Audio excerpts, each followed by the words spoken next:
अगर मैं तुम लोगों से पूछूं कि 2024 ये साल किस फिल्म इंडस्ट्री के लिए सबसे बेस्ट रहा, तमिल, कन्नड़ा, मलयालम या हिंदी फिल्म इंडस्ट्री, बॉलीवुड, लेकिन तुम्हें जानकर हैरानी होगी कि इनमें से किसी भी इंडस्ट्री के लिए 2024 इतना बेस्ट नहीं रहा जितना तेलुगु फिल्म इंडस्ट्री के लिए रहा है। इस इंडस्ट्री ने ढेरों ऐसी मूवीज तो दी इस साल जिन्होंने अच्छा खासा बिजनेस किया, लाइक हनुमान, सारी पोथा शनिवारम, देवरा, डीजे टिल्लू, लेकिन दो बड़ी पैन इंडिया मूवी भी दी जिन्होंने 1000 करोड़ से ज्यादा कलेक्शन किया, जिनमें से एक का नाम है कल्कि 2898 एडी एंड एक पुष्पा 2, जिनमें से कल्कि ने 1200 करोड़ के करीब का कलेक्शन किया एंड पुष्पा ने कुछ ही दिनों के अंदर 1500 का, जो कि अभी तक कमाई जा रही है एंड उसकी स्पीड को देखकर ऐसा लग रहा है 2000 करोड़ कलेक्शन करेगी। लेकिन वहीं पर हम तमिल फिल्म इंडस्ट्री की बात करें तो भाई उसके तो काफी ज्यादा बुरे हाल होकर रखे हैं, लेकिन एक टाइम ऐसा था जहां पर तेलुगु इंडस्ट्री को तमिल इंडस्ट्री ने फुल ऑन दबाए रखा था। शुरुआत से ही तमिल फिल्म इंडस्ट्री ने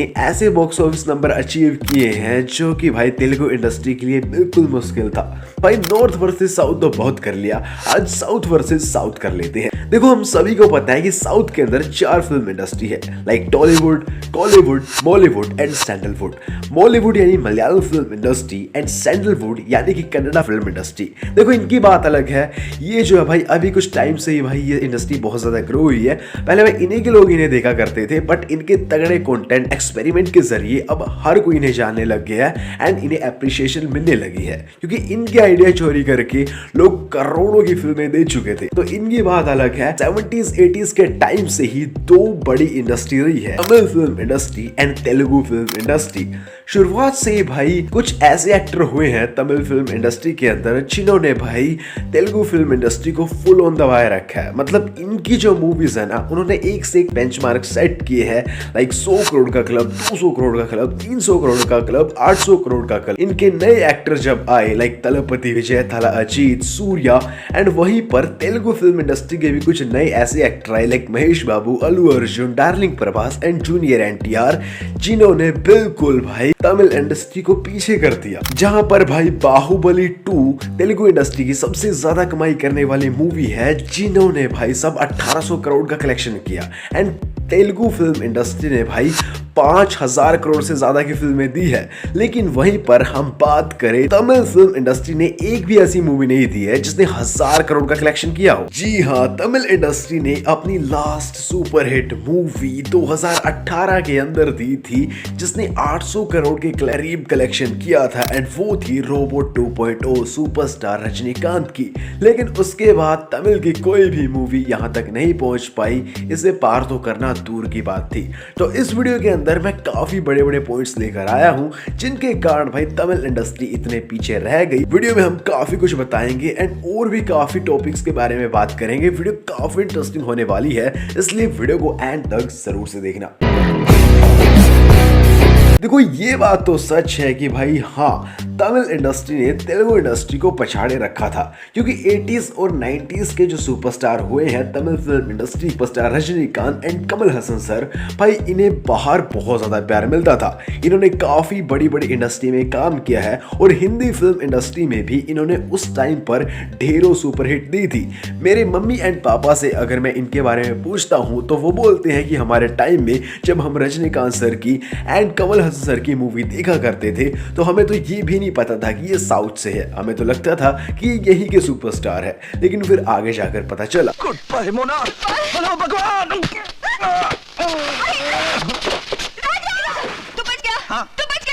इसलिए कि जहर चाय में नहीं मेरे रुमाल में था। तो समझ लो भाई इन्हें कितना ज्यादा प्यार मिलता था। लेकिन वहीं पर तेलुगु इंडस्ट्री का कोई भी ऐसा एक्टर नहीं था जो उस टाइम पर अलग अलग इंडस्ट्री में काम कर चुका हो। मतलब वहां पर ही भाई वहां का सुपरस्टार काम करता था एंड बस, बाहर उन्हें कोई खास जानता तक नहीं था। एंड ऐसे ही भाई तेलुगु इंडस्ट्री की बुरी हालत देखते हुए चिरंजीवी ने जिम्मा संभाला था थोड़ा सा इस इंडस्ट्री को पुश करने का, क्योंकि उस टाइम पर 1996 में आई कमल हसन की इंडियन मूवी एक रिकॉर्ड अपने नाम करे हुए थी 50 करोड़ का। जी हाँ, उस टाइम पर ये मूवी बहुत ज़्यादा हिट गई थी क्योंकि शंकर ने इसको डायरेक्ट किया था। एंड ऊपर से भाई साहब इस मूवी को हिंदी बेल्ट से भी अच्छा खासा सपोर्ट मिला था उस टाइम पर। 15 करोड़ इसने हिंदी बेल्ट से कमाए थे भाई उस टाइम पर, जो कि अपने आप में ही बहुत बड़ी बात थी। लेकिन फिर Chiranjeevi Indira the tiger release करते हैं, अरे वही मूवी जिसके अंदर तेजस सज्जा वो चाइल्ड कैरेक्टर में थे। एंड फिर भाई साहब इंदिरा द टाइगर इस मूवी की बराबरी कर लेती है। ये कहा हजम होने वाला था।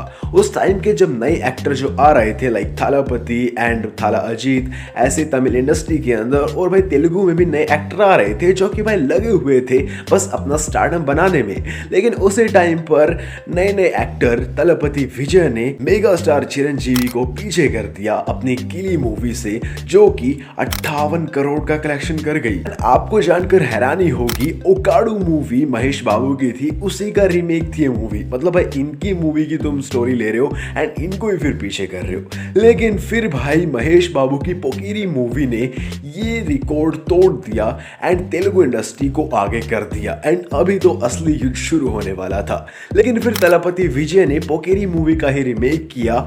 लेकिन फिर भाई पोकेरी मूवी हिट तो हो गई, बस महेश बाबू की मूवी को पीछे नहीं कर पाए। लेकिन फिर आते हैं तलैवा मैदान के अंदर कुछ नए रिकॉर्ड बनाने के लिए एंड कुछ पुराने रिकॉर्ड तोड़ने के लिए जीनियस डायरेक्टर एस शंकर के साथ एंड रिलीज करते हैं शिवाजी दा बोस, जो कि कलेक्शन करती है 160 करोड़ का। एंड भाई ये काफी बड़ा नंबर था तेलुगु फिल्म इंडस्ट्री के लिए, अब बहुत बड़ा सरदर्द बन चुका था। क्यों हिला डाला ना? तमिल इंडस्ट्री ने यहाँ पर भाई साहब एक बहुत बड़ा रिस्क ले लिया था।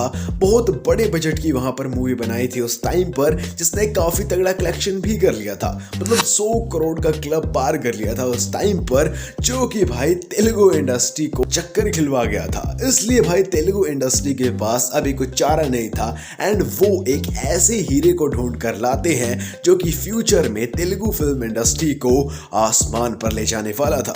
वही कोहिनूर का हीरा थे S Rajamouli, master blaster director. और तो ये मास्टर ब्लास्टर डायरेक्टर एक न्यू एक्टर को लेकर आते हैं और अपने एक तगड़े प्रोजेक्ट पर काम शुरू करते हैं। कुछ सालों की मेहनत के बाद वो मगध हीरा नाम से एक मूवी रिलीज करते हैं तगड़े बजट के साथ, जो कि 150 करोड़ के करीब का कलेक्शन कर जाती है, शिवाजी दा बोस की बराबरी कर लेती है। लेकिन भाई साहब फिर से थलाइवा मैदान के अंदर उतर जाते हैं एंड भाई थलाइवा लाते हैं एस शंकर के साथ ही एक मूवी जिसका नाम था रोबोट मूवी भी भाई यहाँ पर एक और रिकॉर्ड बना देती है उस टाइम की सबसे महंगी मूवी होने का, क्योंकि रोबोट मूवी का बजट ही सिर्फ 150 करोड़ था एंड इस मूवी ने कलेक्शन 300 करोड़ का कर दिया था। भाई इसने 200 करोड़ का क्लब भी पार कर लिया था एंड 300 करोड़ का भी, जिससे भाई तेलुगु इंडस्ट्री फिर से कपकपा गई। एंड भाई अभी उन्होंने उम्मीद छोड़ दी थी कि भाई तेलुगु इंडस्ट्री फिर से तमिल इंडस्ट्री को क्रॉस कर सकती है। लेकिन मैंने बोला था ना, वो कोहिनूर का हीरा अभी शांत हो चुका था एंड अपने एक तगड़े प्रोजेक्ट पर लग गया था। 5 साल की मेहनत के अंदर एक बहुत ही बड़ी पैन इंडिया मूवी लेकर आते हैं जिसका नाम होता है बाहुबली, जिसका बजट ही 180 करोड़ था। बाहुबली की स्टोरी काफी तगड़ी थी, पीरियड एक्शन ड्रामा था भाई साहब, ऊपर से VFX विजुअल्स तगड़े थे, लोगों को आउट ऑफ बॉक्स दिखा दिया था, जिसके कारण ये मूवी 650 करोड़ से ज्यादा कलेक्शन कर जाती है। देखो एक बात तो थी, रोबोट मूवी काफी यूनिक थी, स्टोरी बढ़िया थी, VFX विजुअल्स तगड़े थे, काफी कुछ बढ़िया था। लेकिन भाई बाहुबली के सामने वो फीका पड़ गया था। लेकिन अभी तो भाई SS राजमौली सर एक और बड़ा झटका देने वाले थे तमिल फिल्म इंडस्ट्री को, जिससे भाई वो कभी नहीं निकलने वाले थे।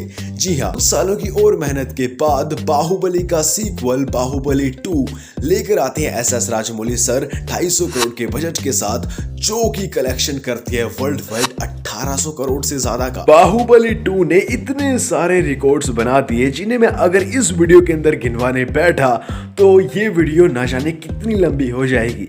लेकिन अगर मैं एक रिकॉर्ड की बात करूं तो वो एक ऐसा रिकॉर्ड है जिसे शायद ही कोई तोड़ सकता है। जिन्हें सिर्फ एसएस राजमौली तोड़ सकते हैं शायद, क्योंकि अभी तक किसी से वो रिकॉर्ड तो नहीं टूटा। भाई साहब बाहुबली 2 ने उस टाइम पर 1000 करोड़ तो सिर्फ नेट इंडिया से कमा लिए थे। जी हाँ, सिर्फ नेट इंडिया से। बाकी के जो 800 करोड़ थे वो वर्ल्ड वाइड थे, जिसके कारण ये रिकॉर्ड बहुत बड़ा था। यानी कि एसएस राजमौली सर अभी तक आसमान पर ले चुके थे तेलुगु इंडस्ट्री को, एंड भाई तमिल इंडस्ट्री एंड और कोई इंडस्ट्री यहाँ पर पहुंचने का सिर्फ सपना ले सकती थी। एंड आने वाली अपकमिंग मूवी से तो इन्होंने भाई साहब और तगड़े पिलर लगा दिए तेलुगु फिल्म इंडस्ट्री में।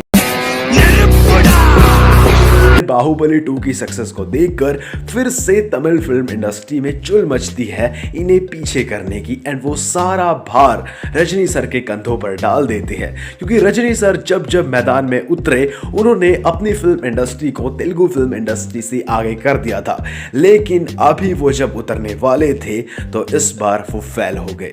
क्योंकि भाई साहब इन्होंने बहुत सालों के बाद अपनी सुपर हिट मूवी रोबोट का सीक्वल बनाया, रोबोट 2.0, जो कि एक बहुत अच्छी स्ट्रेटजी थी भाई। इतनी बड़ी हिट मूवी, उसका सीक्वल, एंड ऊपर से अक्षय कुमार को इस मूवी के अंदर विलेन रखा गया ताकि हिंदी बेल्ट से भी अच्छा कलेक्शन आ सके। ऊपर से एस शंकर डायरेक्ट कर रहे थे भाई, वीएफएक्स विजुअल्स बढ़िया थे, स्टोरी भी ठीक थी, बट फिर भी इस मूवी ने एक रिकॉर्ड तो बना भी दिया था। नहीं भाई कलेक्शन का नहीं, सबसे ज्यादा बड़े बजट का, जो कि बाहुबली को भी पीछे कर गया। जी हाँ, 570 करोड़ का बजट रोबोट 2.0 को दिया गया भाई साहब। एंड जब ये मूवी रिलीज होती है तो सिर्फ 800 करोड़ का कलेक्शन करती है मुश्किल से, जो कि तमिल इंडस्ट्री के लिए बहुत बड़ा डिप्रेसिंग फेज था। उसके बाद जितनी भी मूवी आई कोई भी भाई इस नंबर को टच नहीं कर पाई, इसको पार तो भाई दूर की बात। लेकिन भाई साहब तमिल इंडस्ट्री के बहुत से भाई मेकर्स लगे पड़े हैं कैसे करके वो 1000 करोड़ की मूवी दे ही दे, जिनमें से बहुत सी मूवीज तो कोशिश कर पाई है, पास पहुंच पाई है, लाइक लियो, जेलर एंड और भी बहुत सारी मूवी है। लेकिन बहुत सी ऐसी मूवी है जो कि भाई आउट ऑफ द बॉक्स करने के चक्कर में अपना बुरा हाल करा बैठी, लाइक इंडियन 2 एंड कंगुआ। जैसे इंडियन 2 का बजट भाई 250 से 300 करोड़ था और वहीं पर कंगुआ का बजट 350 करोड़ था, लेकिन वी अल्ट्रा प्रो मैक्स डिजास्टर थी, इनका बहुत बुरा हाल हुआ था, जिससे इस इंडस्ट्री को मेजर लॉस हुआ भाई। लेकिन भाई साहब ऐसा नहीं है कि इस इंडस्ट्री ने और अच्छी मूवी नहीं ट्राई की, काफी बढ़िया बढ़िया स्टोरी थी, कई पीरियड एक्शन मास मसाला मूवी भी बनाई, लेकिन उन्हीं अच्छी मूवीज की वजह से ये इंडस्ट्री और पीछे रह गई। तो अभी मैं तुम्हें बैक टू बैक कुछ ऐसे पॉइंट्स बताऊंगा जिनकी वजह से तमिल फिल्म इंडस्ट्री इतनी कमजोर हुई है, एंड शायद अगर वो इन पॉइंट्स से हटके कुछ कर जाती तो हाँ भाई उनका 1000 करोड़ का कलेक्शन करना बिल्कुल आम बात बन जाता तेलुगु फिल्म इंडस्ट्री के लिए। तो भाई साहब इसमें पहला पॉइंट तो है पैन इंडिया का। देखो आज के टाइम पर तेलुगु फिल्म इंडस्ट्री या फिर कन्नड़ा या फिर और कोई इंडस्ट्री है वो जरूर भाई अपनी पैन इंडिया पर लाने की कोशिश करती है, यहाँ तक कि विदेशों तक की मूवी हिंदी डब में आती है, क्योंकि सबको पता है भाई हिंदी मार्केट में कितना ज्यादा प्रॉफिट है। मलयालम फिल्म इंडस्ट्री की बात अलग है, वहां पर भाई ओटीटी के जरिए उन्हें अप्रिशिएशन मिल रहे हैं एंड वो भी फुल ऑन तैयारी कर रहे हैं अपनी मूवीज को पैन इंडिया पर लाने की। पुष्पा आती है एंड सिर्फ नेट हिंदी से 70 करोड़ का कलेक्शन कर जाती है पहले दिन, एंड भाई वर्ल्ड वाइड तो नेट हिंदी से उसने अच्छा खासा किया ही है। लेकिन वहीं पर हम तमिल फिल्म इंडस्ट्री की ओर देखें तो वो बिल्कुल उल्टी है इस बात से।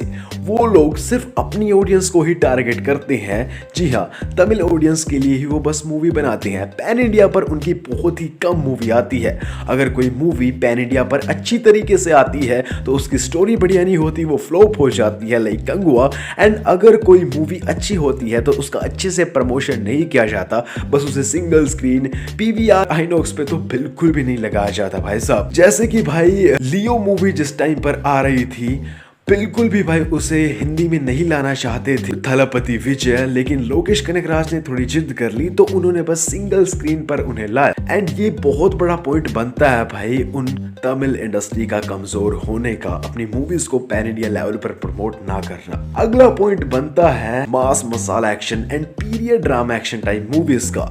देखो बाहुबली मूवी जो है ना भाई उसकी स्टोरी देखो यार, मतलब जो एक्शन था, जो राजे महाराजाओं की स्टोरी थी बहुत कमाल की थी। एंड ऐसी केजीएफ, पुष्पा देख लो, जिनका अलग साम्राज्य टाइप मूवी थी। तुमने ऐसी मूवी तमिल इंडस्ट्री में देखी है क्या? एक बार सोच के बताओ। नहीं देखी ना? जी हाँ भाई, ये सच है। तमिल इंडस्ट्री सिर्फ एक्शन टाइप मूवीज ही बनाती है, लाइक मास, सिंपल मास, कोई साम्राज्य हटके नहीं। तमिल फिल्म इंडस्ट्री के अंदर काफी टैलेंटेड डायरेक्टर है, लाइक एटली, लोकेश कनकराज, शंकर एंड और भी बहुत सारे। एंड इनमें से एक मास्टर डायरेक्टर है मणिरत्नम। मणिरत्नम ने ट्राई किया था PS1 एंड PS2 बनाकर, लेकिन इनमें से बाहुबली टाइप की बिल्कुल भी वाइब नहीं आई। जहां पर लोगों ने एक्सपेक्ट किया था बाहुबली टाइप एक्शन देखने को मिलेगा, बाहुबली टाइप स्टोरी देखने को मिलेगी, बाहुबली टाइप म्यूजिक देखने को मिलेगा, वहीं पर भाई हमें PS1 की स्टोरी काफी पेचीदा दिखी, जिसने फुल ऑन बोरिंग किया पब्लिक को। एंड यहां तक कि एक्टरों ने भी उतना तगड़ा परफॉर्म नहीं किया। इसकी वजह से भाई साहब PS1 तो जैसे तैसे चल गई एंड PS2 मुश्किल से अपना बजट रिकवर कर पाई। कल की जैसा बिग एक्सपेरिमेंट जो कि नाग अश्विन सर ने किया था, वैसा एक्सपेरिमेंट बिल्कुल भी नहीं है भाई यहाँ पर तमिल फिल्म इंडस्ट्री के अंदर। इनकी अपकमिंग मूवी उठाकर देख लो, कहीं पर भी नहीं दिखेगा आपको। बस ये बड़े बजट में दलपति 68 या फिर वेट्टायन जैसी मूवी बना रहे हैं, तो भाई कैसे 1000 करोड़ पार होंगे भाई साहब। ऑस्कर तक दिला दिया तेलुगु इंडस्ट्री ने भाई साहब इंडियन सिनेमा को। All right. Are you guys ready? Ooh. RRR. अगला पॉइंट बहुत तगड़ा पॉइंट है एंड वो है तमिल इंडस्ट्री की स्टोरी को लेकर। देखो, तमिल इंडस्ट्री में बहुत तगड़ी तगड़ी स्टोरी वाली मूवी बनती है, इस बात में कोई शक नहीं। चाहे ये पीरियड एक्शन या फिर और कोई साम्राज्य टाइप मूवी ना बनाए, इनकी जो छोटे बजट वाली मूवी होती है वो अच्छा सा कलेक्शन कर लेती है। लाइक जय भीम, सूराराई पोत्रु, लव टुडे देख लो भाई, हटके romantic movie. And crime thriller देखनी है तो रथ शासन देख लो भाई। ऐसी हटके इन्होंने मूवी बनाई है जो कि क्रिटिक्स को बहुत ज्यादा पसंद आती है। लेकिन इस तरह की मूवीज पैन इंडिया पर नहीं आती भाई। इनका ना ही कोई खास बड़ा बजट होता एंड पैन इंडिया पर ये कोई 1000 करोड़ तो देखो कमा नहीं सकती। बस इनके भाई यहाँ पर ऑडियंस इनको देखती है, बाद में OTT के जरिए हम लोग देखते हैं। तो भाई कैसे भाई ये लोग 1000 करोड़ बना सकते हैं? तो भाई ये थे कुछ बड़े पॉइंट्स जिनकी वजह से भाई तेलुगु इंडस्ट्री इतनी आगे निकल चुकी है तमिल इंडस्ट्री से, जिसके कारण भाई तमिल इंडस्ट्री 800 करोड़ नहीं पार कर पा रही है। उम्मीद करते हैं भाई कुछ अपकमिंग मूवीज आए जो कि 1000 करोड़ पार करे। तो आज के लिए बस इतना ही। उम्मीद करते हैं भाई आपको सब क्वेश्चंस का जवाब मिल गया होगा। वीडियो देखकर मजा आया होगा भाई। वीडियो में मेहनत लगी है, लाइक कर दो, सब्सक्राइब कर दो, अच्छा खासा प्यार दिखा रहे हो, बस दिखाते रहो।